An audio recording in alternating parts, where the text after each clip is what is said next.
მართლმადიდებელი ეკლესია დიდ ხუჩაბათს აღნიშნავს. ამ დღეს უკავშირდება ზიარების საიდუმლოს დაწესება. სახარების მიხედვით უფალმა მოწაფეები პირველად აზიარა და ამით ევქარისტიის საიდუმლო დააწესა. ამ დღეს მაცხოვარმა თავის მოწაფეებს სიმდაბლის ნიშნად ფეხი დაბანა. დიდ ხუჩაბათს ტაძრებში კიდევ ერთი მსახურება ტარდება და 12 სახარება იკითხება.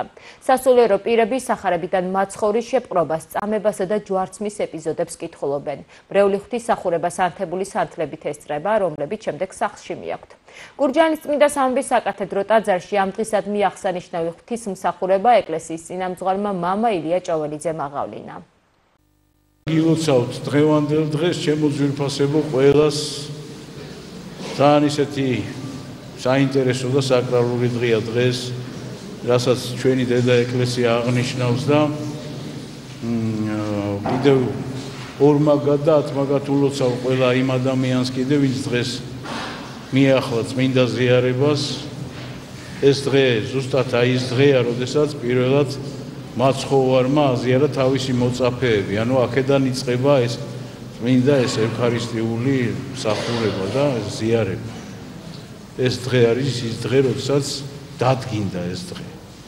და მაცხოვარმა თავის მოწაფეებს მისცა აკურთხა პური და მისცა და უთხრა, რომ ესე არის ხორცი ჩემიო. თქვენთვის განტეხილიო მისატევებელად სოდვათაო და მოსახსენებელად ჩემდაო.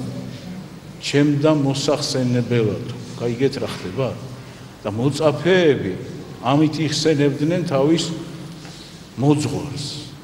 მოძღვარს და მასწავლებელს და უფალს ჩვენსაც იესო ქრისტეს. და დღეს ჩვენც რომ მოვდივართ და ვეზიარებით, ხო, თანაზიარნი ხვდებით მისი სიტყვისა, მისი საქმისა, მისი მოწოდებისა. ღმერთმა დაალოცო სრულიად საქართველო, ღმერთმა თქვენ დაგლოცოთ დღევანდელ დღეს დიდ ხუთშაბათს, როდესაც მოწაფეები აზიარა და ჩვენ ყველანი ზიარყოფილიყავით ქრისტეს სისხლისა და ხორცისა. ღმერთმა დაგლოცოთ და განგამტკიცოთ და გაგაძლიეროთ. იცოცხლეთ და